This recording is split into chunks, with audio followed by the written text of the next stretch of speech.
बिबट्या आला रे बिबट्या आला. पूर्ण महाराष्ट्रामध्ये एकच दहशत.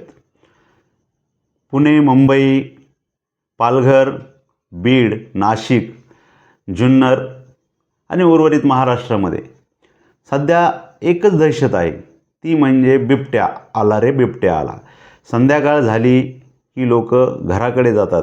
नेमकं ह्या बिबट्याने काय केलं आपण या व्हिडिओमध्ये बघणार आहोत. नेमकं बिबट्या मानव वस्तीमध्ये का घुसत आहे आणि बिबट्याचं एवढं जे काही प्रजनन आहे ते एवढं झालं कसं आणि बिबटे वाढले कसे आणि एवढं त्यांचं प्रमाण कुठल्या कारणास्तव झालं आहे. तर मी ॲडव्होकेट बापूसाहेब जाधव मुंबई 24 तास या चॅनलमध्ये आपले सहर्ष स्वागत करीत आहे. मित्रांनो, गोष्ट आहे बिबट्याची आणि बिबट्या म्हणलं की जंगलामध्ये राहणारा हा प्राणी, हिंस्र प्राणी आणि याच प्राण्यामुळं आज पूर्ण महाराष्ट्र भयभीत झाला आहे. नेमकं काय झालं, कशामुळं झालं हेच आपण या व्हिडिओमध्ये बघत आहोत. मित्रांनो, गेल्या 20-25 वर्षापूर्वी मानव वस्ती ही जंगलाच्या बाहेर किंवा ठराविक अंतरावर असायची आणि त्यामुळं जंगलातले प्राणी गावाकडे येत नव्हते आणि आले तरी लोकांना त्याचं काही भीव वाटत नव्हतं. परंतु अलीकडच्या काळामध्ये ग्रामीण भागाचा लोंढा पूर्ण शहराकडे वळला. शहरं बकाल झाले आणि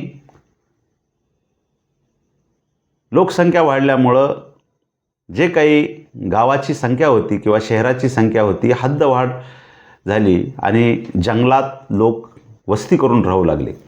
याचंच कारण असं झालं की एवढी लोकसंख्या वाढली की जे जंगलं लोकांना कमी पडू लागले. मग जंगलामध्ये कंपन्या आल्या. कंपन्याच्या नंतर लोकवस्ती वाढली आणि लोकवस्तीच्या माध्यमातून जे काही प्राणी आहेत, जंगलात राहणारे प्राणी, ते नक्कीच लोकवस्तीत येऊ लागले आणि याचाच परिणाम म्हणून लोकांवर हल्ले होऊ लागले. परंतु एवढ्यावरच बिबटे थांबले का? तर नाही. मित्रांनो, आज खेड्यागावात जे काही मुंबई, पुणे, पालघर आणि बीड, नाशिक या ठिकाणी जो काही ग्रामीण भाग आहे त्या ग्रामीण भागापर्यंत लोकवस्ती झाली आणि लोक जंगलात राहायला गेले आणि जंगलात राहण्यामुळं जे काही त्यांचं जंगलात साम्राज्य होतं ते साम्राज्य मानव जातीने नष्ट करण्याचं काम या मानवाने केलं आणि म्हणूनच त्यांना शिकार भेटणं अवघड झालं आणि शिकारीच्या शोधात असतानाच मनुष्यावर हल्ले होऊ लागले. मग लहान लेकरं असतील, वृद्ध असतील, यांच्यावर हा बिबट्या हल्ल्या करू लागले. मित्रांनो, बिबट्याची संख्या वाढत आहे कारण बिबट्याला एक वेळेस जर मादी येली तर तिला किमान 5 ते 6 पिल्लं होतात. परंतु आज महाराष्ट्रामध्ये झपाट्याने बिबट्याची संख्या वाढत आहे आणि त्यांना नक्कीच त्यांचं खाद्य, त्यांचं पोट न भरल्यामुळं हे मानववस्तीत जाऊन कोंबड्या असतील, शेळ्या असतील किंवा इतर जनावरं असतील ते भक्ष्य करण्याचा प्रयत्न करतात आणि मानवावर पण झडप घालतात किंवा हल्ले करतात. हे एकंदरीत आजपर्यंत आपल्याला बघितलं आहे. परंतु मानवानेही त्यांना त्रास न देता बिबट्यावर हल्ले करू नयेत किंवा त्यांना घाबरण्याचा प्रयत्न करू नये. कारण एखादा पाळीव कुत्रा जरी पाहिला आणि एखाद्याने त्याला चिडवलं तर तो अंगावर येतो. तोच प्रकार या बिबट्याबद्दल होऊ शकतो.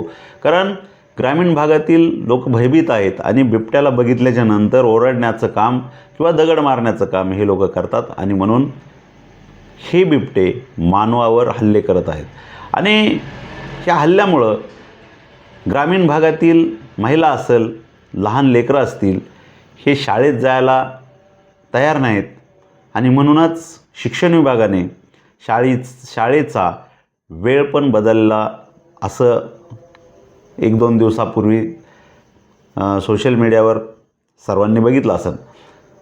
मग विषय हा येतो की मग ह्या प्राण्यांनी जायचं कुठं?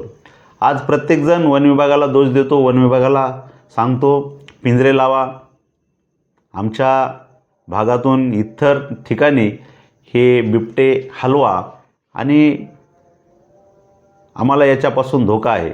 परंतु विषय हा आहे की इथून जरी हे बिबटे पकडले तरी दुसऱ्या जंगलात ते जाणार आहेत आणि तिथंही खाण्यासाठी ते खाण्याच्या शोधामध्ये इकडून तिकडं पळून नक्कीच बकऱ्या असतील, शेळ्या असन, हरण असन, डुक्कर असेल किंवा इतर जे काही प्राणी त्यांना सापडतील त्याची शिकार करून ते खातात. परंतु लोकांनीही अशा प्राण्यांना त्रास देण्याचं काम करू नये. लोकांवर प्रत्येक वेळेस हल्ले होऊन लोकांचे जीव पण गेले आहेत. मित्रांनो, सिन्नरसारख्या भागामध्ये लहान मुलाला उचलून नेलं, काही एका महिलेवर हल्ला केला, असे कितीतरी प्रकार या बिबट्यामुळे होत आहेत. महाराष्ट्रामध्ये आत्तापर्यंत 100-200 लोकांवर हल्ले झाले असं अंदाजित प्राथमिक अंदाज आणि जे काही सोशल मीडियाच्या माध्यमातून लोकांसमोर येत आहे. मित्रांनो, वन विभागाने याची दखल घेतली पाहिजे आणि ज्याच्यावर हल्ले झाले त्यांना जास्तीत जास्त मदत केली पाहिजे आणि ज्या ठिकाणी असे बिबटे हिंस्र झाले आहेत अशा बिबट्यांवर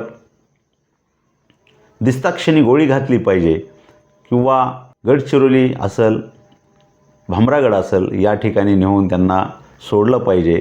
तरच महाराष्ट्राची या बिबट्यांपासून सुटका होईल. मित्रांनो, आपल्याला या व्हिडिओविषयी काय वाटलं ते आम्हाला नक्की कळवा आणि आमचे असेच वेगवेगळे व्हिडिओ पाहण्यासाठी आमच्या चॅनलला आत्ताच लाईक करा, शेअर करा, कमेंट करा आणि सबस्क्राईब करायला विसरू नका. जय हिंद, जय महाराष्ट्र, जय शिवराय.